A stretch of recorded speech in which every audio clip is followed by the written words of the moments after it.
એવો અંગત અનુભવ છે કે જ્યારે તમને એવું લાગ્યું હોય કે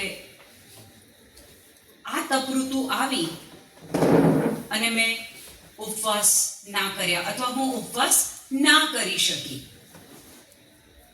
અથવા ઘરના સંજોગો કંઈક એવા હતા અને હું પ્રાર્થના ના કરી શકી,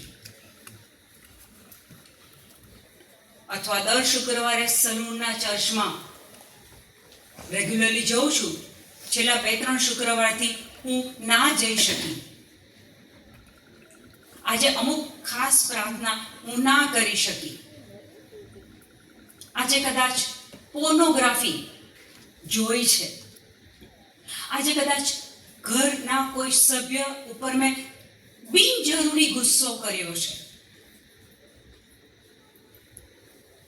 પછી એ રાત્રે તમને એવું થાય છે કે હવે પ્રભુ મારો સ્વીકાર ના કરે, કારણ કે મેં પાપ કર્યું છે, મેં પ્રાર્થના નથી કરી, હું ચર્ચમાં નથી ગઈ. તો તમને એવું ફીલ થાય છે કે હવે પ્રભુ મારાથી નારાજ છે. થાય છે, થાય છે ખરું?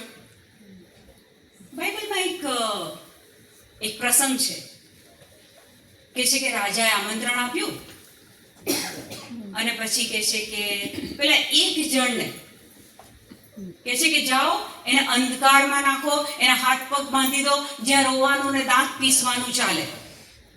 પછી તમને એવું થોડો ભાવ આવે છે કે હું હવે આ કેટેગરીમાં આવી ગઈ કે આવી ગયો. ઓકે, તો એ જે પ્રસંગ બાઇબલમાં છે કે એક જણને હાથ પગ બાંધીને અંધકારના રાજ્યમાં ફેંકવા માટે કહેવામાં આવે છે. તો તમને કોઈ દિવસ એ પ્રશ્ન થયો છે કે બાકીના બધા ત્યાં હતા, પણ એક જ જણને કેમ એ રાજાએ શિક્ષા કરી? અને ત્યાં રાજા શબ્દ વાપરે છે, ભાઈ તમે લગ્નને લાયક વસ્ત્ર પહેર્યા વગર અહીંયા કેમ આવ્યા છો?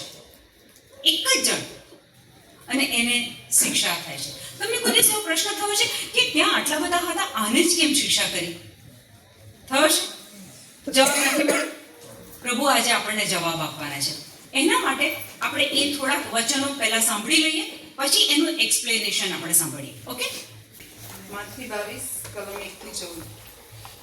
નોતર્યા પણ આવ્યા નહોતું. પછી ઈસુએ તે લોકોને ફરી દ્રષ્ટાંત સમજાવવા માંડ્યું. ઈશ્વરનું રાજ્ય પેલા રાજાની વાત જેવું છે. રાજાએ પોતાના પુત્રના લગ્ન પ્રસંગે ભોજન સમારંભ ગોઠવ્યો, પણ તેણે જ્યારે આમંત્રિતોને બોલાવવા નોકરો મોકલ્યા ત્યારે તેઓ આવવા તૈયાર ન થયા. આથી તેણે બીજા નોકરોને એવું કહીને મોકલ્યા કે તમે જઈને આમંત્રિતોને કહેજો કે જુઓ, ભોજન તૈયાર છે. મેં મારા બળદો અને તાજા માજા થયેલા પશુઓને વધેર્યા છે અને બધું તૈયાર છે. ભોજનમાં ચાલો. પણ તે લોકોએ ધ્યાન પર લીધું નહીં. કોઈ પોતાના ખેતરમાં ચાલ્યા ગયા, કોઈ પોતાના ધંધે ચાલ્યા ગયા, અને બાકીનાઓએ રાજાના નોકરોને પકડીને અપમાન કરીને મારી નાખ્યા. આથી રાજાએ ગુસ્સે થઈને લશ્કર મોકલીને એ ખૂનીઓનો વધ કરાવ્યો અને તેમના શહેરને બાળી મુકાવ્યું. પછી તેણે પોતાના નોકરોને કહ્યું, ભોજન તો તૈયાર છે, પણ જેમને આમંત્ર્યા હતા તેઓમાં પાત્રતા નહોતી, એટલે તમે ચૌટે ચકલે જાઓ અને જેટલા મળે તેટલાને જમવા બોલાવી લાવો. એટલે નોકરે તો રસ્તે ઘાટે નીકળી પડીને સારા નરસા જે કોઈ મળ્યા તે બધાને ભેગા કર્યા અને ભોજનખંડ મહેમાનોથી ભરાઈ ગયો. રાજા જ્યારે મહેમાનોને પંગતમાં જોવા આવ્યો ત્યારે તેણે એક માણસને લગ્નને લાયક વસ્ત્રો પહેર્યા વગર આવેલો દીઠો. રાજાએ તેને કહ્યું, ભાઈ તમે લગ્નને લાયક વસ્ત્ર પહેર્યા વગર અહીં કેમ આવ્યા છો? પેલો માણસ કંઈ જવાબ ન આપી શક્યો. ત્યારે રાજાએ પોતાના નોકરોને કહ્યું, એના હાથ પગ બાંધીને એને બહારના અંધારામાં નાખો. ત્યાં રોવાનું અને દાંત પીસવાનું ચાલ્યા કરશે, કારણ બોલાવ્યા તો ઘણાને હોય છે, પણ પસંદ થોડા જ થાય છે.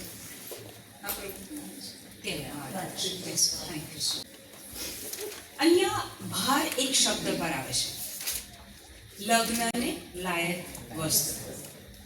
બીજો એક શબ્દ છે રાજા બોલાવે છે, ભોજન સમારંભ. ત્રીજી એક બાબત આવે છે કે રાજાએ આમંત્રણ આપ્યું, પણ અમુક જણા કહે છે કે ભાઈ ખેતરમાં જવાનું છે, બળદ ખરીદવાના છે, ઘરે કામ છે, અને પછી એ લોકો આવતા નથી. પછી રાજા ફરીથી આમંત્રણ મોકલે છે, કોઈ ધ્યાને ધરતું નથી. આપણે અત્યારે પૃથ્વી પર રહ્યા આ દ્રષ્ટાંત કથા દ્વારા એક કલ્પના કરીએ છીએ કે રાજા, આમંત્રણ, વસ્ત્ર, લગ્નને લાયક વસ્ત્ર, આવા બધા શબ્દો. પણ આપણને પણ આ પ્રશ્ન પૂછવામાં આવશે કે લગ્નને લાયક વસ્ત્ર પહેર્યા છે કે પહેર્યા વગર આવ્યા છો? એ આપણને જોઈને પ્રભુ નક્કી કરશે. લગ્નને લાયક વસ્ત્ર એ સમજવા માટે બાઇબલમાંથી 4 શબ્દો આપણે જાણવા કે સમજવા બહુ જરૂરી છે. ઓકે, જે લાગતા હોય એ નોટ્સ ચાલુ રાખજો. કે એક વચન છે 2 કોરિન્થ 5:21 કે છે કે ઈસુ પાપરૂપ બન્યા અને આપણને પાપમાંથી છોડાયા. તો ત્યાં એક શબ્દ આવે છે ધાર્મિકતા. પહેલો શબ્દ લખો, ધાર્મિકતા. બીજો એક શબ્દ આવે છે રોમના પુસ્તકમાં 10મો અધ્યાય 3જું વચન. ત્યાં એક શબ્દ આવે છે કે 2 પ્રકારની પુણ્યશાળીતા. 2 પ્રકારની પુણ્યશાળીતા એટલે કે હું મારા કર્મો કરું, હું પાપ રહિત જીવન જીવવાનો પ્રયત્ન કરું, હું માસમાં જાઉં, હું પ્રાર્થના કરું, હું દાન ધર્મ કરું, હું બીજાને મદદ કરું, સ્વકર્મ. અને એ વચનમાં કહે છે કે પ્રભુએ કરેલા કર્મ, ઈસુએ આપણા માટે જે ક્રૂસ ઉપર કર્યા છે એ કર્મ. એટલે 2 માર્ગે ત્યાં બતાવે છે એ વચનમાં, 2 માર્ગે આપણે પ્રભુ પાસે જઈ શકીએ. એક તો સ્વકર્મ, મને પ્રભુની જરૂર નથી, મારી પાસે નોકરી છે, હું દાન ધર્મ કરું છું, હું રેગ્યુલર દેવળમાં જાઉં છું, હું પ્રાર્થના કરું છું, હું બાઇબલ વાંચું છું, ધેટ્સ ઇટ. એ જ વસ્તુને જૂના કરાર સાથે સરખાય તો કે છે કે 613 નિયમો પાડે. પછી એમને ઉદ્ધારકર્તાની જરૂર નથી, મુક્તિદાતાની જરૂર નથી. બીજો એક માર્ગ છે જે ઈસુએ કરેલા કર્મને તમે કેન્દ્ર સ્થાને રાખો છો. તો ત્યાં પુણ્યશાળીતા શબ્દ આવ્યો. પહેલા ધાર્મિકતા મેં કીધું, પછી પુણ્યશાળીતા. રોમ 14:17 કહે છે કે પવિત્રતા. તો પાપ રહિતતા, પુણ્યશાળીતા, ધાર્મિકતા, પવિત્રતા, આ બધા ગુજરાતીમાં સમાનાર્થી શબ્દો છે. જે અલગ અલગ વચનમાં તમે જુઓ તો મીનિંગ ઇઝ સેમ. પણ અંગ્રેજી બાઇબલ એ રીતે આપણને સમજવામાં ઈઝી પડે છે. ત્યાં એક જ શબ્દ વાપરે છે બધા વચનોમાં. આમાંનો કોઈ રેફરન્સ આવે તો એક જ શબ્દ આવે છે, રાઇટિયસનેસ. રાઇટિયસનેસ, પાપ રહિતતા, પવિત્રતા, ધાર્મિકતા, પુણ્યશાળીતા. ઇંગ્લિશ શબ્દ કે છે રાઇટિયસનેસ. અને જે વ્યક્તિ માટે વપરાતો કે રાઇટિયસ પર્સન.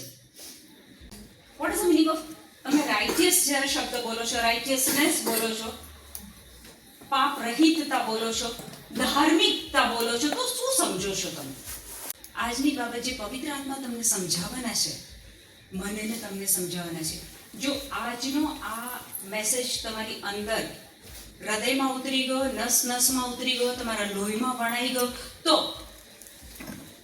વચનોમાં આવ્યા પછી તમારું જીવન બદલાયું છે, તમે બોલ્યા છો. પણ હવે you will go 1 level high. તો રાઇટિયસનેસને જો આપણે વ્યાખ્યામાં મૂકવાનો પ્રયત્ન કરીએ ને તો એની વ્યાખ્યા એવી થાય છે, the right standing with God. પ્રભુના સિંહાસન પાસે ઊભા રહેવું. Righteousness, that is the right standing with God. બીજી રીતે કહીએ તો the very nature of God. પ્રભુ જેવો જ સ્વભાવ, the very nature of God. હવે આપણે જ્યારે આપણી જાતને મૂલવીએ છીએ ને, તો કે પ્રભુ કેટલો ભર, અને હું તો પાપી, અને હું તો દોષી, અને હું તો પ્રભુને આગળ કેવી રીતના મોં બતાવું. એક ભાઈને ત્યાં હું પ્રાર્થના કરવા ગયેલી, એ ભાઈ બાઇબલમાંથી વચન જ ના વાંચે, મારાથી ના વંચાય, આ તો બહુ પવિત્ર બાઇબલ કહેવાય. બીજા એક ભાઈને ત્યાં ખબર પડી કે બાઇબલ એ હાથમાં જ ના પકડે. કેમ? તો કે આ એટલું પવિત્ર છે ને, હું તો પાપી છું, એટલે મારાથી તો બાઇબલ ઉચકાય, મારા હાથમાં બી ના પકડાય. શૈતાને આ બધી બાબતો તમારા મગજમાં નાખીને તમને એટલા નીચા બનાવી દીધા છે, અને કહે છે કે પ્રભુ એટલા ઊંચા, એટલે તારો ને પ્રભુનો મેળ પડે નહીં. પણ વચન કહે છે કે તમને ઈશ્વરની પ્રતિમૂર્તિ રૂપ બનાયા છે. તમારી અંદર પ્રભુએ એ એમના જેવો જ આત્મા મૂક્યો છે. રાઇટિયસનેસ નો મીનિંગ સમજે? રાઇટ સ્ટેન્ડિંગ બિફોર ગોડ એટલે શું? પ્રભુની સામે જ ઉભા રહેવાનું. તો કેટલી પાપી, મારાથી તો થાય જ નહીં. વચન તમને બતાવે છે, ખોલો માથી 22:8. પછી તેણે પોતાના નોકરોને કહ્યું, ભોજન તો તૈયાર છે, પણ જેમને આમંત્ર્યા હતા તેઓમાં પાત્રતા નહોતી. જેને આમંત્રણ આપેલું એનામાં શું નહોતી? પાત્રતા. પાત્રતા એટલે શું? એ લોકોનામાં પાત્રતા નહોતી. એટલે શું? લાયકાત નહોતી. અહીંયા વચન કહે છે કે જેમને આમંત્રણ આપ્યા હતા ને એ લોકોનામાં પાત્રતા નહોતી. કેમ પાત્રતા કેમ નહોતી?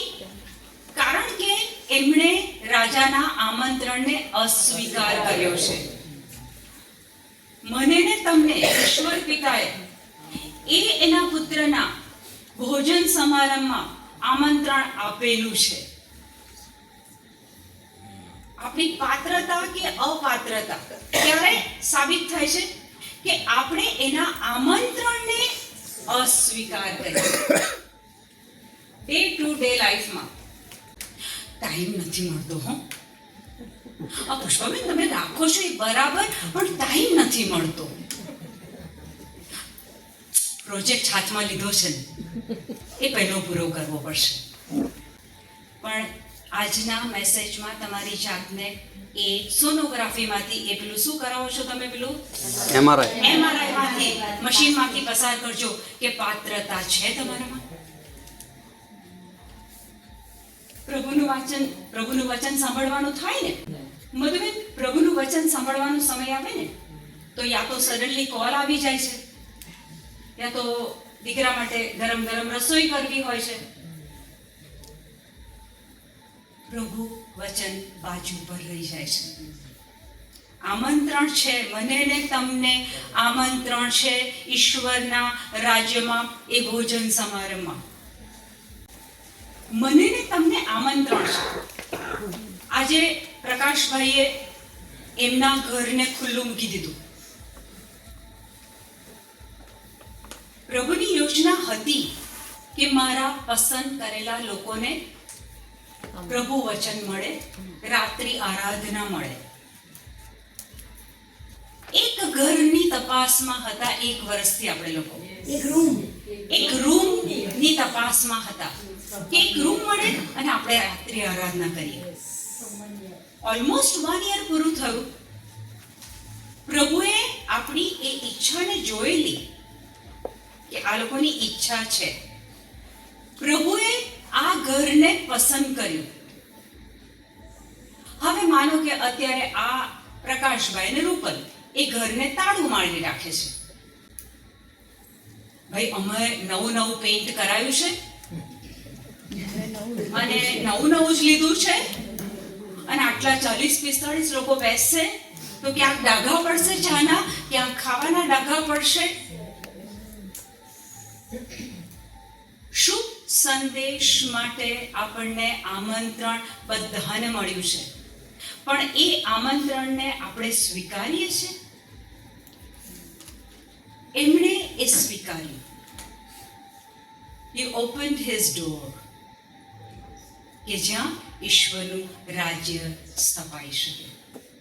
એટલે મને ને તમને શુભ સંદેશ માટે આમંત્રણ તો છે જ.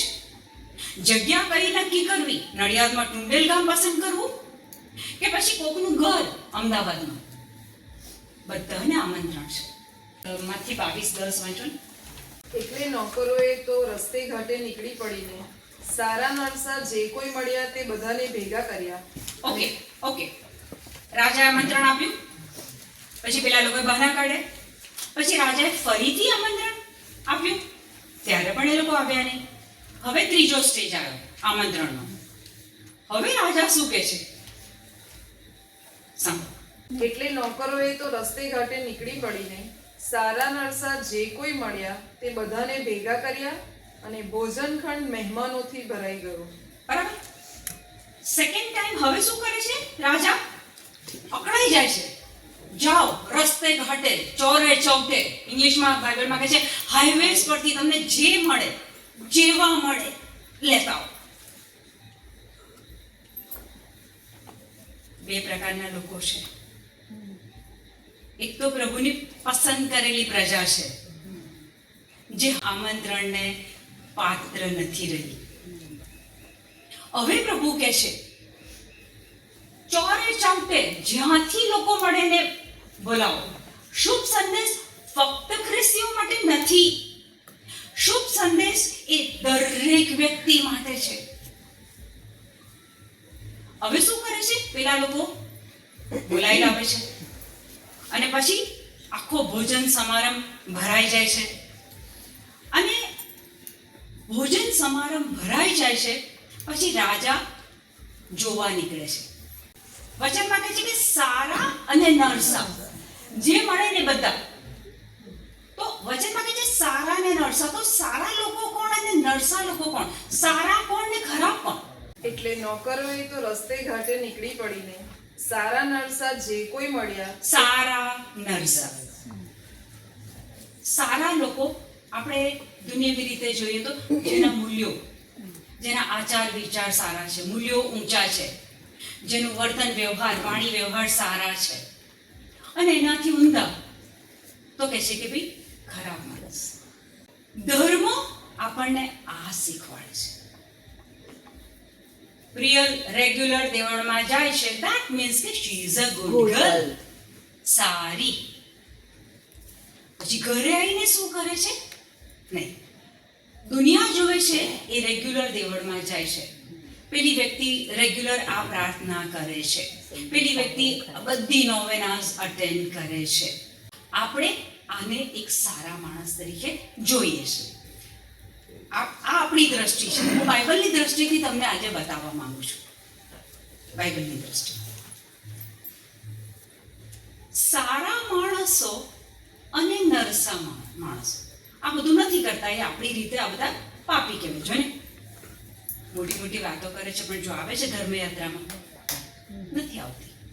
આપણી દ્રષ્ટિએ હવે કારણ કે એ ધર્મની પેલી એક 5 ધામની યાત્રા હતી ને ના આવી, એ નોવેનામાં અટેન્ડ ના કર્યું, તો એ આપણી વ્યાખ્યામાં એ નરસી વ્યક્તિ થઈ ગઈ. આ આપણી વ્યાખ્યા છે. ઘણી વખતે સમાજમાં પણ ચર્ચા થાય છે, પેલો ભાઈ જોયો કેટલું ફાધરનું કામ કરે છે. મીસ શરૂ થવાની હોય છે પહેલા અને મીસ પૂરી થાય પછી એ બધું અરેન્જ કરે છે. કર્મ સારું છે, કર્મ સારું છે, પણ બાઇબલ કયા કર્મને સ્વીકારે છે? મારે એ તરફ આજે તમને લઈ જવા છે. Listen my sentence carefully. સારા લોકો જરૂરી નથી કે એ રાઇટિયસ હોય. રાઇટિયસ નો મીનિંગ મેં તમને આપ્યો, પાપ રહિતતા, the right standing before God. જે વ્યક્તિ બધા સારા કર્મો કર્યા છે, પરહેપ્સ એ વ્યક્તિ પ્રભુના સિંહાસન આગળ ઊભી રહેવાને લાયક નથી. The person is not righteous.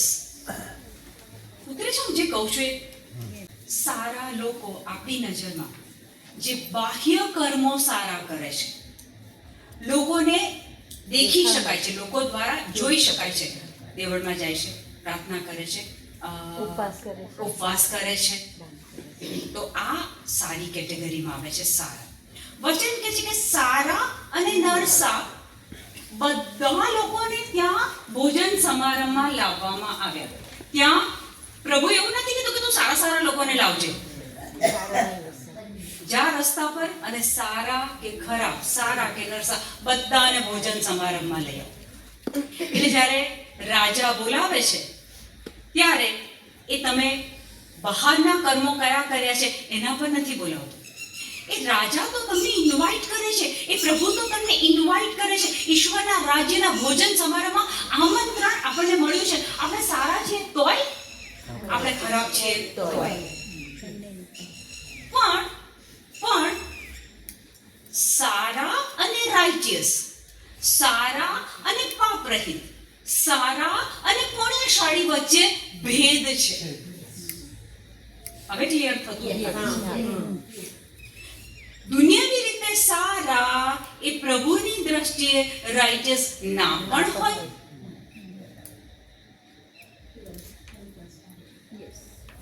અહીંયા સુધી ક્લિયર? ઓકે. તમારામાંનું કોઈ બી એવી વ્યક્તિ છે કે જેણે કોઈ પાપ ના કર્યું હોય? જો કદાચ તમારામાંનું આજે કોઈ એમ કે મેં નથી કર્યું પાપ, તો એનો જવાબ સાંભળો. રોમ 3:10. It is written, there is none righteous. It is written, there is none righteous. કોઈ પાપ રહિત નથી. No, not one. કેટલું ટૂંકમાં અને કેટલું ધારદાર અહીંયા ઇંગ્લિશમાં બતાવે છે. There is none righteous. કોઈ પાપ રહિત નથી, કોઈ ધાર્મિક નથી, કોઈ પવિત્ર નથી, કોઈ પુણ્યશાળી નથી. આદમે પાપ કર્યું તો આદમની એક જગ્યા હતી. આદમે પાપ કર્યું એ પહેલા આદમની એક જગ્યા હતી પ્રભુ સાથે. The right standing before God. ગમે ત્યારે એ પ્રભુ પાસે જાય, પ્રભુ જોડે ડાયરેક્ટ વાત કરે. જેવું પાપ કર્યું કે એનું એ સ્થાન જતું રહ્યું, એ એના સ્થાનથી હટી ગયો. અને જેવો એ એના સ્થાનથી હટી જાય છે કે પ્રભુને ખબર પડે છે. પ્રભુ એમની જગ્યા છોડીને આદમ પાસે આવે છે અને ત્યાં પ્રભુ એક સરસ સવાલ પૂછે છે. ઉત્પત્તિ 3:9. પ્રભુ પરમેશ્વરે માણસને બૂમ મારી. આદમ પાપ કર્યા પછી એનું સ્થાન ચૂકી ગયો છે, સ્થાનથી હટી ગયો છે. હવે પ્રભુ આવે છે. પ્રભુ શું કહે છે? વાંચો. પ્રભુ પરમેશ્વરે માણસને બૂમ મારી. માણસને બૂમ પાડી, તું ક્યાં છે? તું ક્યાં છે? આ વાક્ય સમજો.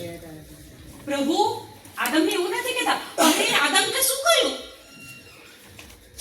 આદમ તે આ શું કરી નાખ્યું? નો. પ્રભુ પૂછે છે તું ક્યાં છે? Where are you? એનું એક સ્થાન હતું, એ સ્થાન પર હવે નથી. એ પાપ કર્યા પછી એ સ્થાન ચૂકી ગયો છે. એણે એની રાઇટિયસનેસ ગુમાવી દીધી છે. The right standing before God એનું જતું રહ્યું છે. એટલે પ્રભુ પૂછે છે તું ક્યાં છે? પ્રભુ એવું નહીં પૂછતા કે ત્યાં શું કર્યું. તો રાઇટિયસનેસ નો મીનિંગ સમજો છો કે આદમ પાસે હતી, રાઇટ સ્ટેન્ડિંગ બિફોર ગોડ હતું, રાઇટિયસનેસ હતું એની પાસે, પણ પાપ કર્યા પછી એ જતું રહેશે. જેવું પાપ થાય છે તો શું થાય છે કે એ લોકોને ખબર પડે છે કે અમે નવસ્તા છીએ. તો તરત આદમ શું કરે છે? અંજીરના પાંદડાથી પોતાની જાતને ઢાંકે છે. પાપ થઈ ગયું, ખબર પડી કે મારાથી પાપ થયું છે, એટલે ઓન ધ સ્પોટ એ પાપને કવર કરે છે. કેવી રીતના? સ્વકર્મ. પોતાના કર્મોથી એ પોતાના પાપને ઢાંકે છે.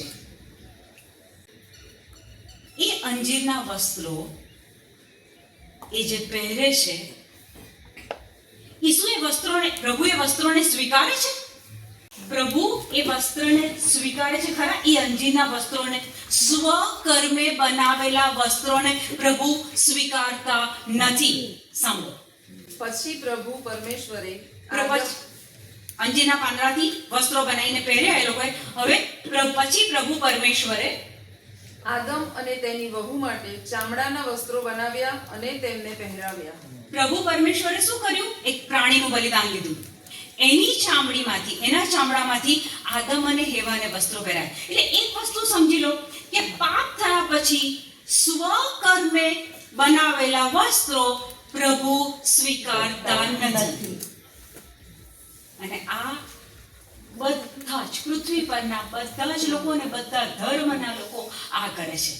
પુણ્ય કર્મ, સત્કર્મ, સારા કાર્યો, દાન ધર્મ, પ્રાર્થના, ઉપવાસ, ચર્ચમાં, સમટાઈમ્સ ચર્ચમાં રેગ્યુલર જવું. પાપ થઈ ગયું છે, પેલા વાત તો કરવું જ પડે. અંજીરના પાંદડાથી આપણે ઢાંકી રહ્યા છે આપણી જાતને. પણ આદમે બનાવેલા પોતાના સ્વકર્મે ના વસ્ત્રો પ્રભુ સ્વીકારતા નથી. પ્રભુ કયા વસ્ત્રો સ્વીકારે છે? જે પ્રભુએ એને પહેરાયા. પ્રાણીને મારે છે અને પ્રભુ જે વસ્ત્ર બનાવે છે એ વસ્ત્ર જ પ્રભુ સ્વીકારે છે. બીજા આપણા સ્વકર્મને, સ્વ પ્રયત્નથી બનાવેલા વસ્ત્રોને પ્રભુ સ્વીકારતા નથી. આ સમજી ગયા ને તમે કે તમારા બનાવેલા વસ્ત્રો પ્રભુ નથી સ્વીકારતા, તો જીવન કાલથી બદલાઈ જશે. માથી 22 રાજાએ તેને કહ્યું. હવે ચોરે ચટ્ટેથી સારા નરસા બધા લોકોને બેસાડે ભોજન સમારંભમાં. મસ્ત મિજબાની ચાલી રહી છે, બધા જમી રહ્યા છે. હવે રાજાને મન થાય છે કે લાઈને જરા જોઉં તો ખરું, બધા શું ખાય છે, કેમનું ખાય છે, કોણ આયા છે, જોવા નીકળે છે રાજા. અને ત્યાં આ વચન સાંભળી. રાજાએ તેને કહ્યું, ભાઈ, તમે લગ્નને લાયક વસ્ત્ર પહેર્યા વગર અહીં કેમ આવ્યા છો? રાજાએ બધા જમતા હતા, બધાની પાસે નથી ગયા. એક માણસ એવો આવેલો કે જેણે લગ્નને લાયક વસ્ત્રો પહેર્યા નતા, બાકી બધાએ પહેર્યા. હવે રાજા એની પાસે જાય છે. Odd man out. એક જ માણસ જેણે લગ્નને લાયક વસ્ત્રો નહોતા પહેર્યા. એટલે રાજા હવે એની પાસે જાય છે અને ડાયરેક્ટલી એને પૂછે છે કે ભાઈ, તમે લગ્નને લાયક વસ્ત્ર કેમ પહેર્યા નથી? પેલો માણસ કંઈ જવાબ ન આપી શક્યો. પેલો માણસ કાંઈ જવાબ આપી શક્યો નહીં. ત્યારે રાજાએ પોતાના નોકરોને કહ્યું, એના હાથ પગ બાંધી બાંધી દો, એને બહારના અંધારામાં નાખો. એને બહારના અંધારામાં નાખો. ત્યાં રોવાનું અને દાંત પીસવાનું ચાલ્યા કરશે. ત્યાં રોવાનું અને દાંત પીસવાનું ચાલ્યા કરશે. ત્યાં સમારંભમાં સારા અને નરસા બંને આવેલા, સારા અને ખરાબ બંને આવેલા. બધાને શિક્ષા થઈ? ના, એક જ જણને થઈ છે. પોઈન્ટ ટુ બી નોટેડ. ત્યાં સારા લોકો બી આવેલા, ખરાબ લોકો બી હતા. પણ રાજાએ એ બધાને અંધકારમાં નથી ફેંક્યા, એકને જ ફેંક્યો. That means પ્રભુના રાજ્યમાં જો જવું હોય, કદાચ હું સારી પણ હોઉં, કદાચ હું ખરાબ પણ છું, પણ તે છતાંય મને તો પ્રવેશ મળવાનો જ છે. મેં પાપ કર્યા છે, ભૂલો કરી છે, આજ્ઞાઓનું ઉલ્લંઘન કર્યું છે. કદાચ એ નરસાની વ્યાખ્યામાં હું આવું છું, પણ આ દ્રષ્ટાંત કથા અનુસાર રાજા એ ખરાબ લોકોને, કે નરસા લોકોને અંધકારમાં નથી નાખતા. ધેટ મીન્સ કે આપણા માટે એક આશા છે, ભૂલ થઈ ગઈ છે, પાપ થઈ ગયું છે, ગુસ્સો થઈ ગયો છે, કંઈક બી થયું છે, ઈશ્વરના રાજ્યની વિરુદ્ધની બાબત થઈ ગઈ છે, તો દુનિયાની દ્રષ્ટિએ ભલે હું પાપી છું, પણ જ્યારે પેલા ભોજન સમારંભમાં હોઈશ ત્યારે એ નરસા લોકોને પણ રાજા ત્યાં બેસવા દે છે, અંધકારમાં નથી નાખતા. થોડુંક ફ્લેશબેકમાં જો. આપણી દ્રષ્ટિએ સારા એટલે પ્રાર્થના કરે છે, દેવળમાં જાય છે, દાન ધર્મ કરે છે, સારા. નરસા લોકો એટલે કે આ બધું નથી કરતા. ત્યાં ભોજન સમારંભમાં રાજા એક માણસને પૂછે છે કે ભાઈ તે લગ્નને લાયક વસ્ત્રો કેમ નથી પહેર્યા. એ માણસ ચૂપ રહે છે. તરત જ રાજા શું હુકમ આપે છે કે જાઓ એના હાથ પગ બાંધો અને અંધકારમાં નાખી. તો ત્યાં બીજા નરસા લોકો બી તો હતા ને, વર્ણનમાં આવ્યું ને. તો એ બધા નરસા લોકોને કેમ અંધકારમાં નહીં નાખ્યા? કારણ કે એ નરસા લોકોએ, એ પાપી લોકોએ, એ ખરાબ લોકોએ લગ્નને લાયક વસ્ત્રો પહેરેલા હતા. એટલે એનો મતલબ તો એ થયો કે પ્રભુની નજરમાં જો તમારે એના ભોજન સમારંભમાં જવું છે તો તમારી પાસે લગ્નને લાયક વસ્ત્રો હોવા જોઈએ. ભલે તમારા કર્મો કદાચ એકવાર ખરાબ છે, તમે કદાચ પેલી નરસાની કેટેગરીમાં આવો છો, પણ જો તમે એ લગ્નને લાયક વસ્ત્રો પહેર્યા હશે તો તમારે એ અંધકારમાં, એ નર્કમાં જ્યાં રોવાનું ને દાંત પીસવાનું ચાલે છે ત્યાં જવાનું નથી. Let's give a big clap two God. ખબર છે એ લગ્નને લાયક વસ્ત્રો કયા છે? પહેલાના સમયમાં જ્યારે રાજા એમના ઘરે તમને આમંત્રણ આપે જમવા માટે, તો રાજા પોતાની સંપત પ્રમાણે જેને ઇન્વાઇટ કરે એ બધાને વસ્ત્રો આપે. એટલે તમે જ્યારે રાજાના આમંત્રણને માન આપીને એમના ભોજન સમારંભમાં જાઓ ત્યારે તમારે રાજાએ આપેલા કપડાં પહેરીને જવાનું.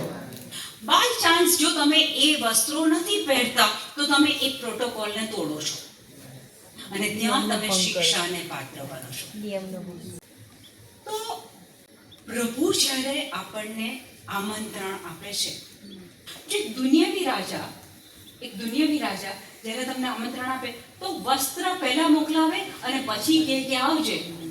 તો એ રાજાને અને દુનિયાના બધા રાજાઓને બનાવનાર આપણો પ્રભુ જો મને ને તમને સ્વર્ગમાં આમંત્રણ આપે છે ભોજન સમારંભમાં, તો શું એને આપણને વસ્ત્રો નથી આપ્યા?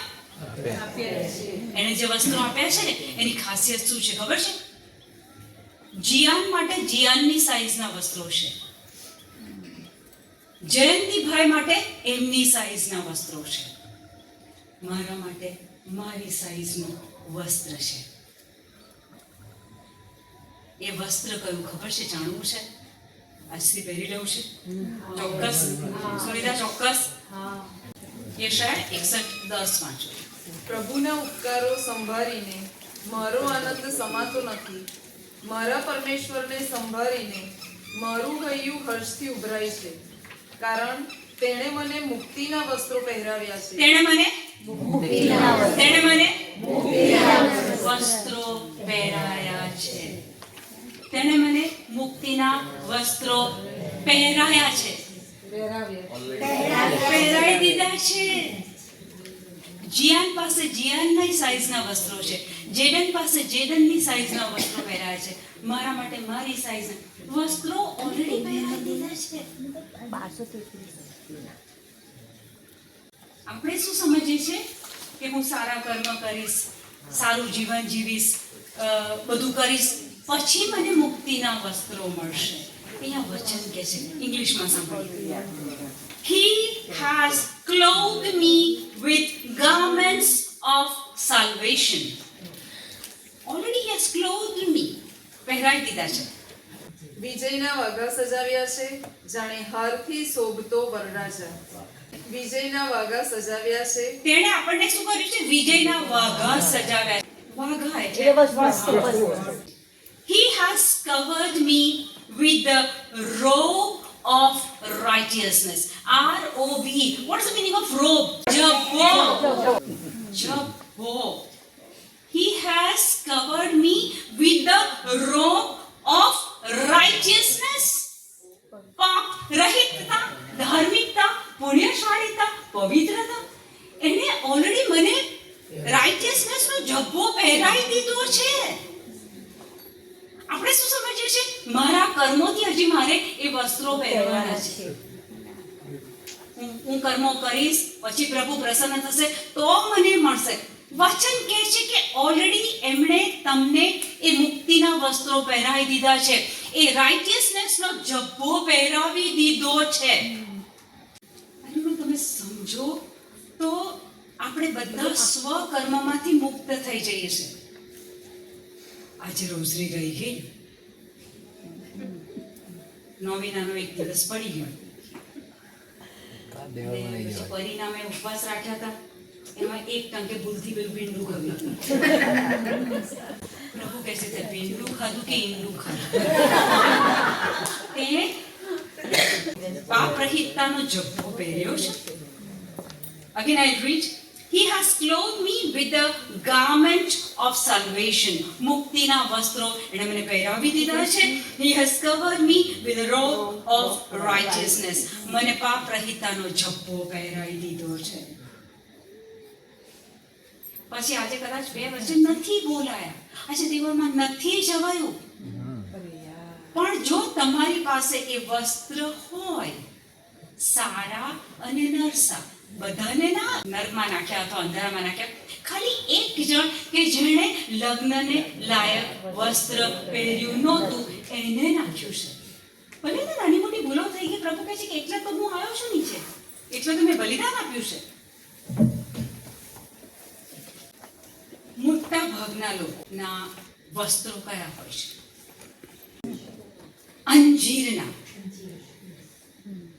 અંજીરના વસ્ત્રો એટલે કેવા વસ્ત્રો? ચલો મને આ સ્વકર્મના. અને સ્વકર્મના વસ્ત્રો પ્રભુ સ્વીકારે છે? ના. ખોલો યશાયા 64:5. અમે બધા અપવિત્ર થઈ ગયા છીએ. અમે બધા અપવિત્ર થઈ ગયા છીએ. અમારા ધર્મ કાર્યો સુદ્ધા મેલા વસ્ત્રો જેવા છે. અમારા ધર્મ કાર્યો પણ મેલા વસ્ત્ર જેવા છે.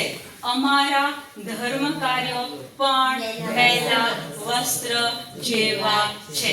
ધર્મ કાર્યો, અહીંયા બાઇબલ કહે છે ધર્મ કાર્યો. કોયરમાં જઈએ છે હવે ચર્ચનું કામ છે, ધર્મ કાર્ય છે. મીણબત્તીઓ ચડાવીએ છે, રોસાળ બોલો છો, નોવેના કરો છો,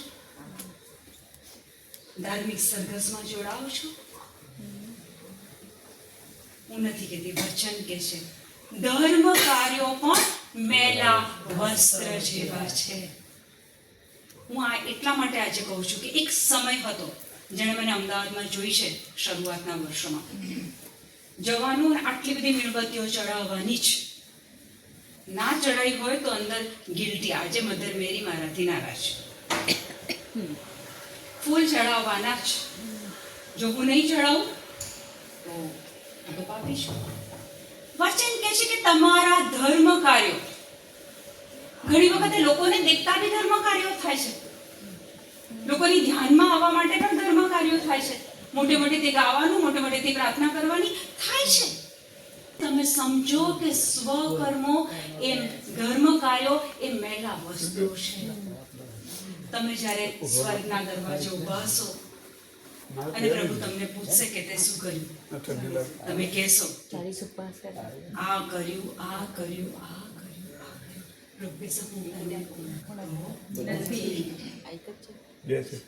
ત્યાં એક જ બાબત ચાલશે. નાની મોટી ભૂલ થઈ ગઈ, નો પ્રોબ્લેમ, પણ તે મારા મુક્તિના વસ્ત્ર,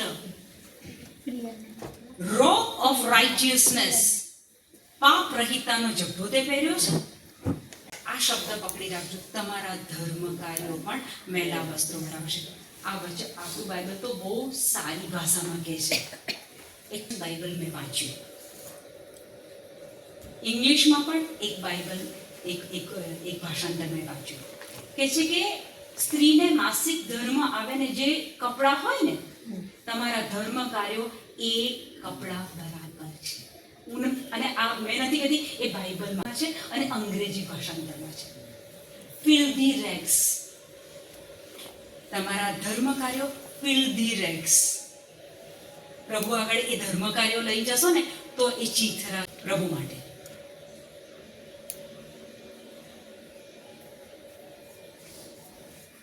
આપણા કર્મો પર ગુસ્સા બિલકુલ નથી રહેવાનું. એક જ અવેરનેસ રાખવાની છે કે મેં પાપ રહિત રહિતતાનો જબ્બો પહેર્યો છે, ગાર્મેન્ટ ઓફ સાલ્વેશન, મુક્તિના વસ્ત્રો મેં પહેર્યા છે. છેલ્લો શ્વાસ હશે તમારો, છેલ્લો શ્વાસ. એન્ટ્રી તો એક જ બેઝ પર મળશે. લાંબુ જીવન જીવ્યા છો, નોકરી કરી છે, બાળકોને પૈસા આપ્યા છે, ઘર બનાવી આપ્યું છે, એ લોકોને પ્રોપર્ટી આપી છે, બધું જ કર્યું છે. પ્રભુ એક જ વસ્તુ પૂછશે, મુક્તિના વસ્ત્રો પહેર્યા છે? કારણ કે આપણને તો વચનમાં આપ્યું છે યશાયા કે તમને તો મુક્તિના વસ્ત્રો પહેરાવી દીધા છે, રોબ ઓફ રાઇટિયસનેસ પહેરાવી દીધું છે. રોમ 10:3. બે પ્રકારના લોકો, હા સમજો, બે પ્રકારના લોકો. સ્વકર્મથી સ્વર્ગમાં જવાની વાત અને પ્રભુના કર્મથી. વાંચો. કારણ પુણ્ય પ્રાપ્તિના ઈશ્વરના માર્ગની તેમને જાણ નથી. અચ્છા, એને સમજવા માટે આગલું વચન વાંચો. 2. રોમ 10:2. તેમની ઈશ્વર પ્રત્યેની ભક્તિની હું સાક્ષી પૂરું છું. આ સંત પાઉલ કહે છે, યહૂદીઓ માટે કહે છે કે એ લોકોની ઈશ્વર પ્રત્યેની ભક્તિ, યહૂદી લોકો ઈશ્વરની ભક્તિ કહે છે કે એની હું સાક્ષી પૂરું છું. પણ એ ભક્તિની પાછળ જ્ઞાન નથી. એ ભક્તિની પાછળ જ્ઞાન નહોતું. યહૂદી લોકો, જૂના કરારના લોકો ફક્ત નિયમો પાડવાના, ફક્ત નિયમો પાડવાના, એની પાછળ શ્રદ્ધા નથી. એ લોકો એમ સમજે છે કે અમે નિયમ પાડ્યા, અમારી મુક્તિ. જો આપણા જ કર્મે સ્વર્ગમાં જવાત તો ઈસુ શા માટે નીચે આવત?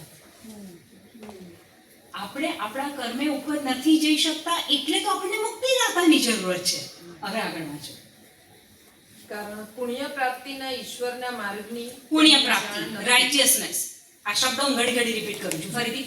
અને પુણ્ય પ્રાપ્તિના પોતાના માર્ગનો આગ્રહ રાખવા, પુણ્ય પ્રાપ્તિના પોતાના માર્ગનો, સ્વકર્મનો આગ્રહ રાખવા જતા તેમણે ઈશ્વરના માર્ગનો સ્વીકાર કર્યો નથી. તેમણે ઈશ્વરના માર્ગનો સ્વીકાર કર્યો નથી.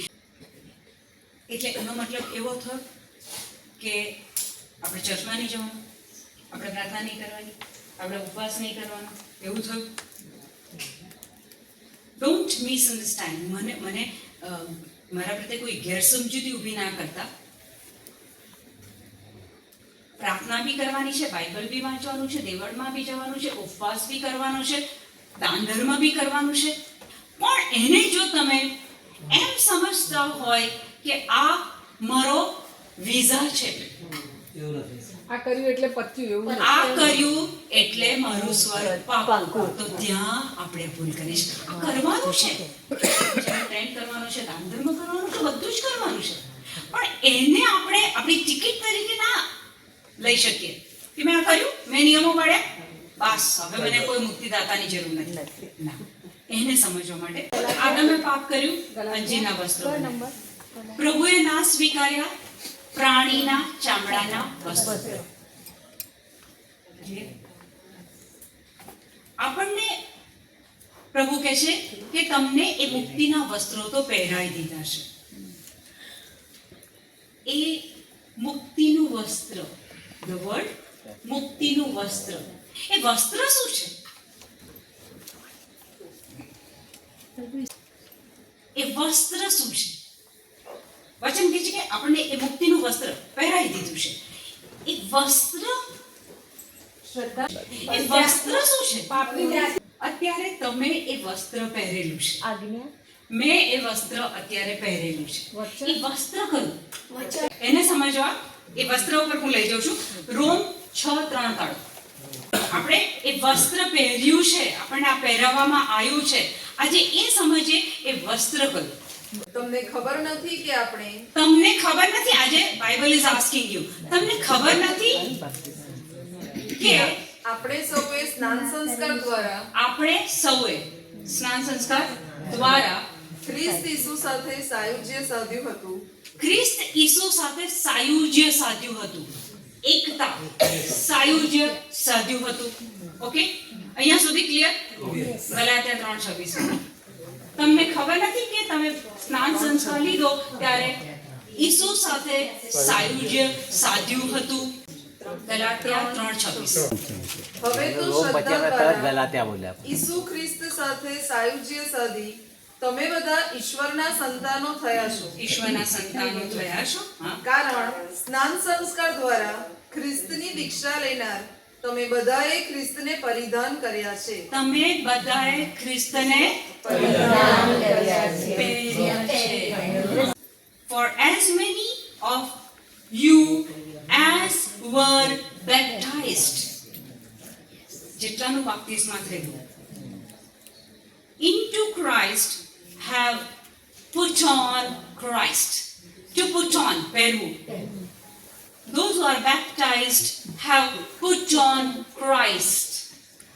મુક્તિનું વસ્ત્ર એ ઈસુ પોતે છે. તમે બાપ્તિસ્મા દ્વારા ઈસુ સાથે સાયુજ્ય સાધ્યું છે. હવે તમે એ મુક્તિનું વસ્ત્ર એ ઈસુને તમે પહેરી લીધા છે. પહેલી વખત તમે સાંભળો તો તમને આ કદાચ અંદર જાય કે ના જાય, પણ those who are baptized have put on Christ. ખ્રિસ્તને જ પહેરી લીધા છે. એ મુક્તિના વસ્ત્રોને પહેરી લીધા છે. હવે શું થાય છે? રાજા ભોજન સમારંભમાં આવે છે. રાજા ભોજન સમારંભમાં આવે છે અને પછી જોવે છે. ભોજન સમારંભમાં આવે છે. ઓકે, પછી આમ ફરતા ફરતા ફરતા રાજા જોવે છે. સાલ્વેશન, મુક્તિના વસ્ત્ર ઈસુને પહેરવા બાપ્તિસ્મા દ્વારા ઈસુ સાથે સાયુજ્ય. હવે પેલા રાજા ભોજન સમારંભમાં જાય છે તો જેણે જેણે ઈસુને પહેર્યા છે, જેણે જેણે ઈસુને પહેર્યા છે, હવે રાજા નીકળે છે.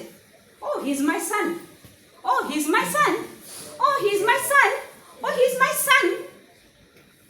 રાજા ઈશ્વર પિતા એ પોતાના પુત્રને જોવે છે. તમે એ ઈસુને પહેર્યા છે. તો જ્યારે એ સમારંભમાં જાય છે તો બધાનામાં જોવે છે, yeah he is my son, he is my son, he is my son. But there is one person કે જેણે એ મુક્તિનું વસ્ત્ર પહેર્યું નથી, ઈસુ સાથે સાયુજ્ય સાધ્યું નથી. અને ત્યાં એ કહે છે, હુ આર યુ? હું તને નથી ઓળખતો. સારા નરસા, ખરાબ લોકોને પણ જો ઈસુના વસ્ત્રો પહેર્યા છે, ઈસુ રૂપી વસ્ત્રો પહેર્યા છે, તો કોઈ આંચ આવવાની નથી. ઈસુ ક્રુસ પર શું બોલે છે? It is finished. તમારા માટે, તમારા સ્વર્ગ માટે, તમારા અનંત જીવન માટે, પૃથ્વી પરના જીવન માટે, તંદુરસ્ત જીવન માટે, તમારી સંપત્તિ માટે, તમારા મેળ અને સુમેળ માટે, તમારા સુખી લગ્ન જીવન માટે, ઇટ ઇઝ ફિનિશ્ડ. ઈસુ કહે છે મેં ક્રુસ પર બધું દુઃખ લઈ લીધું છે. હવે ઈસુના કર્મો પર દિવસ અને રાત આપણે મદાર રાખવાની છે. અત્યાર સુધીમાં કોઈ એવી બાબત કે એવું થયું કે જેમાં તમારે કનેક્શન ના પકડ્યું? તો પછી ઈસુના વસ્ત્ર નથી પહેર્યા હા. એવા કોણ હોય? એટલે શું હોય? યોહાન, તેને જવાબ આપ્યો, ઈસુએ તેને જવાબ આપ્યો, હું તને સાચો સાચ કહું હું છું તને કે સાચે સાચ કહું છું, પાણી અને પવિત્ર આત્મામાંથી પાણી અને પવિત્ર અને આત્મામાંથી પવિત્ર આત્માથી જન્મ ન લે જન્મ ન લે ત્યાં સુધી કોઈ ઈશ્વરના રાજ્યમાં દાખલ નહીં થઈ શકે. પાણી અને પવિત્ર આત્મા. જ્યારે ઈસુનું બાપ્તિસ્મા આપવાનું હોય છે ત્યારે યોહાન શું કહે છે? હું તો એના પગની પાઘડી છોડવાને પણ લાયક નથી, મારા પછી આવે છે એ તમને પવિત્ર આત્માથી બાપ્તિસ્મા આપશે. એટલે બે પ્રકારના બાપ્તિસ્મા થયા. એક પાણીથી બાપ્તિસ્મા, જે આપણે નાના હતા ખબર પણ નથી, મા બાપ પકડીને ઉભા રહેલા અને બાપ્તિસ્મા આપી દીધું. that was પાણીનું બાપ્તિસ્મા. પણ ઈસુ આપણને જે કરાવે છે એ પવિત્ર આત્માનું બાપ્તિસ્મા. યોહાન 14:26 કહે છે કે હું તમને બેલી, તમારો બેલી અને પ્રેષિતોના ચરિત્રો 1, 4 અને 8 એ બધામાં શું કહે છે કે આ જગ્યા છોડીને તમે જશો નહીં. જ્યાં સુધી પવિત્ર આત્માની પ્રાપ્તિ તમને ના થાય ત્યાં સુધી આ જગ્યા ના છોડશો. કેમ? કે છે કે પવિત્ર આત્મા આવશે અને તમારામાં શક્તિ આવશે. આ મારા બધા જે આજે બોલ્યા અહીંયા, એ શું વર્ષ પહેલા કે 2 વર્ષ પહેલા કે 2.5 વર્ષ પહેલા એ લોકોનામાં એ હિંમત નથી કે ઊભા થઈને વચન બોલે. આજે જ્યારે જેની બોલતી હતી ત્યારે it was not Jenny, it was Holy Spirit who was speaking through her. એ હિંમત ક્યારે આવે છે? પવિત્ર આત્માથી આવે છે. પોતાની શક્તિથી આપણે આ કામ ના કરી શકીએ. 1 Corinth 6:17. પણ જે પ્રભુ સાથે સંયોગ સાધે છે જે પ્રભુ સાથે સંયોગ સાધે છે તે પ્રભુ સાથે એકાત્મ બની જાય તે છે. પ્રભુ સાથે શું થઈ જાય છે? એકાત્મ. પ્રભુનો આત્મા અને મારો આત્મા એક થઈ જાય છે. જ્યારે હું પ્રભુ સાથે સંયોગ સાધું છું ત્યારે મારો ને પ્રભુનો આત્મા એક થઈ જાય છે. એટલે કે જ્યારે તમારું એ સ્નાન સંસ્કાર પ્રભુ તમે સાથે તમારે સંયોગ સાધ્યો ત્યારે તમે ઈસુને પરિધાન, તમે ઈસુને પહેરી લીધા છે. અનંત જીવન ક્યાં છે? અનંત જીવન ક્યાં છે? જે પ્રમાણે મેં કીધું કે મુક્તિના વસ્ત્રો એ શું છે? તાકે ઈસુ પોતે છે. આપણે ઈસુને પહેરી લીધા છે. તો અનંત જીવન ક્યાં છે? કલોસા 1:27. મારો પ્રશ્ન છે અનંત જીવન ક્યાં છે? સાંભળજો. એ રહસ્યમાં વિધર્મીઓ માટે મહિમાનો કેવો અઢળક ભંડાર ભરેલો છે. એની પુણ્યજનોને જાણ કરવાનું ઈશ્વરે ઈચ્છ્યું હતું.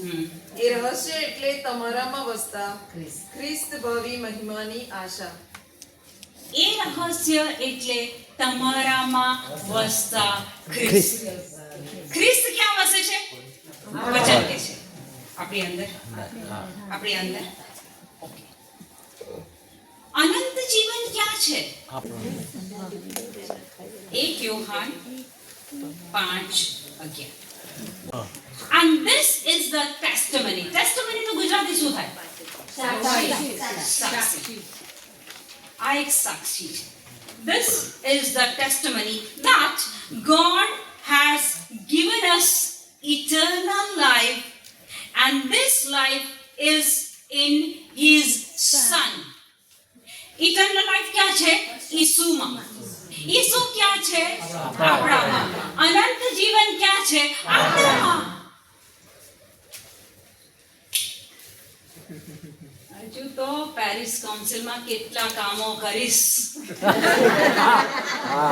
પછી કંઈક વે ઓફ ક્રોસમાં તો જવું જ પડે. અને પાછું આપણે તો ખબર છે શું? આ શુક્રવારે સાંજે કૃષ્ણ મામની ભક્તિ છે, બધાને આવવાના માટે એ કામ આપણે કરવાનું.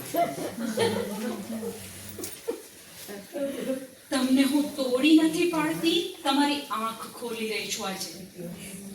I'm not making fun of you. I'm not trying to hurt you. I'm just trying to help you out. કે અનંત જીવન તમારી અંદર છે અને તમે એ વિધિઓ દ્વારા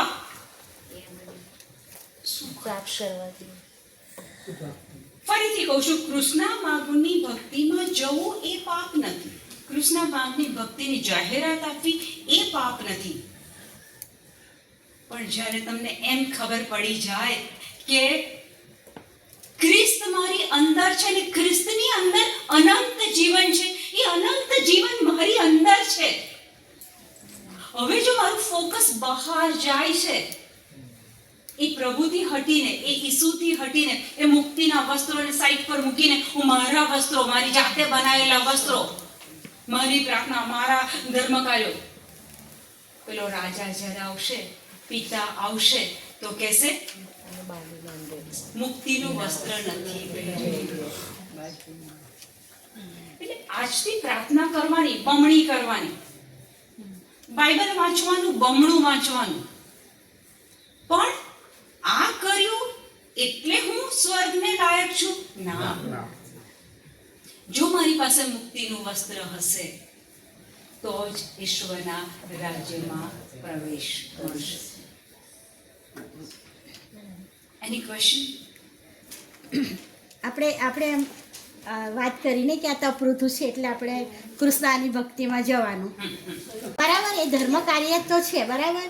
હવે આજે હું જાણ્યું કે ખ્રિસ્ત મારી અંદર જીવે છે, હું ખ્રિસ્તમાં છું, મેં મુક્તિનું વસ્ત્ર પહેર્યું છે, અને હવે તોય હું એમાં જઈશ તો એમાં વધારે પ્રભુ સાથે સાયુજ્ય સધાશે નહીં, કારણ કે એક જે એના એ કરીશું. પછી જો તમે કૃષ્ણ માર્ગની ભક્તિમાં જાઓ છો ત્યારે ઈસુના એક ઘરનું વર્ણન આવશે ને, ત્યારે આપણને અનુભૂતિ થશે. કપડાં પહેર્યા છે, અણે નાના કપડાં પહેર્યા છે, પેલો પેલી એ બંધ થઈ જશે.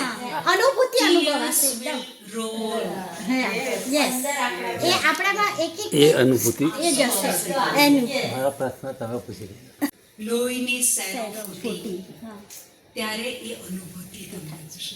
ત્યારે એ શિયર પ્રક્રિયા નહીં હોય, એક્ટિવિટી નહીં હોય, you are involved in In that. thoughts, yes. અને ત્યારે Is જે તે જગ્યા પર ઊભા હશો આંખમાંથી પાણી નીકળવા માંડશે. આ કૃષ્ણામાંની ભક્તિ કરવાની, પ્રાર્થના કરવાની, બાઇબલ વાંચવાનું બધું જ કરવાનું છે, કારણ કે ઈસુ સાથે સંકળાયેલા રહેવાનું છે. પણ હું એ તમારા ધ્યાન નીચે લાવું છું કે આ કર્યું એટલે હવે આઈ એમ એન્ટાઇટલ ફોર ઇટર્નલ લાઈફ. તો ત્યાં સ્વકર્મ, અંજીરના પાંદડાથી આપણે ઢાંક્યા આપણી જાતને, તો પ્રભુ તે એ વસ્ત્રનો સ્વીકાર કરશે નહીં. આદમ અને હેવાને પ્રાણીના વસ્ત્રથી ઢાંક્યા છે, મને ને તમને એના પુત્રની ચામડીથી ઢાંક્યા છે.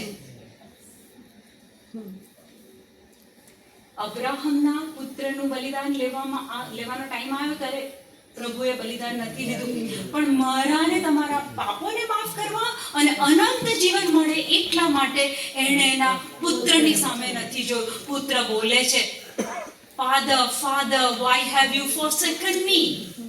પિતા પિતા તમે મને કેમ છોડી દીધો છે? એ વખતે મારા અને તમારા પાપો ઈસુના શરીરમાં હતા, અને જ્યારે પાપ હોય ત્યાં પિતા સાથે પોસિબલ નથી રહેવાનું, એટલે એટલો વખત એ પિતાથી છૂટા હતા.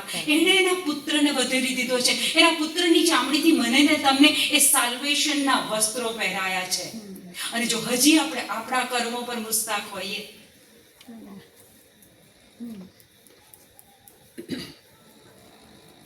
આજનો દિવસ, આજનો મેસેજ સમજમાં ના આવે 4 વાર સાંભળજો. છેલ્લે ન્યાય થશે અને ત્યારે પિતા ઓળખશે, oh, this is my son, this is my son, this is my son, this is my son.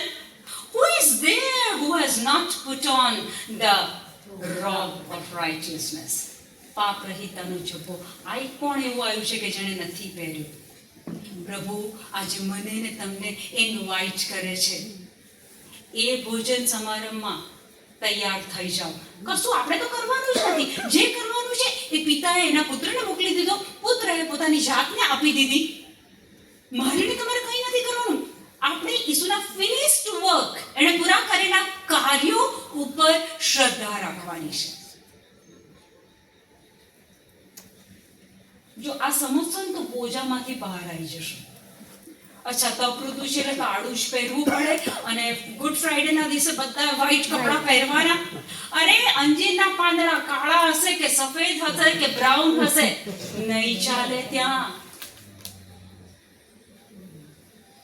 Milk white કપડાં પહેરીને જશો, નહીં ચાલે ત્યાં. ઈસુને પહેર્યા છે તો પિતા કહેશે, yes, he is my son, કમ.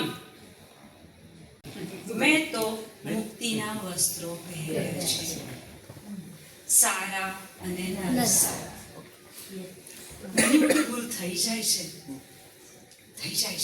ઈસુ કહે છે કે જો તમે તમારી જાતે જ મુક્તિ મેળવી શકતા હતા તમારા કર્મોથી, તો મારે તો આવવાની જરૂર નથી. એટલે જ ત્યાં મને સારા અને નરસા શબ્દ બહુ ગમે છે. ભૂલો તો થાય છે ને, કોનાથી નથી થતી. પણ જેણે એ મુક્તિનું વસ્ત્ર પહેર્યું છે, જેણે ઈસુને પરિધાન કર્યા છે, ઈસુમાં શ્રદ્ધા રાખી છે, ઈસુના કર્મોમાં શ્રદ્ધા રાખી છે. યોહાન 17:3 કહે છે, જેણે ઈશ્વર પિતાને ઓળખ્યો અને એને મોકલેલા પુત્રને ઓળખ્યો તેનો ઉદ્ધાર તો પાક્કો. ત્યાં નથી લખ્યું કે નવેના નથી કરી કે ના, કશું નથી લખ્યું. જો આ ફરીથી કહું છું, આ ન સમજાય તો વિડીયો 2 વાર જોજો, 3 વાર જોજો. યસ, ઈસુના વસ્ત્ર પહેરવા એટલે ઈસુના વસ્ત્ર નહીં, Sorry. ઈસુને પહેરવા. હમ. એવું એનો અર્થ એવો થયો કે ઈસુમાં શ્રદ્ધા રાખવી. આદમ અને હેવાને ચામડાના વસ્ત્ર પહેરાવે છે પ્રભુ. આદમ અને હેવાને ચામડાના વસ્ત્ર પહેરાવે છે.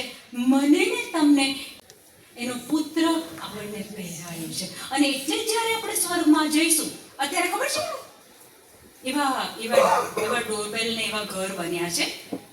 એવા ઘર બન્યા છે કે જેમાં એવો ડોરબેલ હોય કે તમે બેલ મારો તો અંદર તમારો ફોટો દેખાય. એટલે પેલું ઘરવાળું સમજી જાય કે આ તો આપણું ફેમિલિયર છે, એટલે દરવાજો ખુલી જાય. તમે જ્યારે સ્વર્ગના દરવાજે ઊભા છો ને ત્યારે તમે ડોરબેલ મારશો તો ત્યાં ઈશ્વર પિતા એના પુત્રને જોશે. તરત દરવાજો ખુલી જશે. તમારે એવું નહીં કહેવું પડે કે મેં આ કર્યું પેલું કર્યું. ઈશ્વર પિતા એના પુત્રને જોશે. તમે એને પહેર્યો છે, તરત દરવાજો ખુલી જશે. ખોટા બોજામાંથી બહાર આવી જાઓ. બાધા ને આખડીઓ ને પગપાળા ને ભુવા ને બાબા ને come out of everything. Live relaxed life. હું વેલો ને તમે ડાળ્યો. એની સાથે બસ દિવસ રાત વચનોમાં રહો. તમે સત્ય જાણશો ને સત્ય તમને મુક્તિ આપશે. આજે પ્રભુએ તમને એક સત્ય બતાવ્યું કે ઉપર એન્ટ્રી લેવા માટે તારા જાતે બનાવેલા વસ્ત્રો પહેરીને ના જઈશ. સ્વકર્મે નહીં મળે પ્રવેશ. Finished work of Jesus on cross એ લઈને જઈશ તો મેળ પડી જશે. Thank you Jesus. આમેન.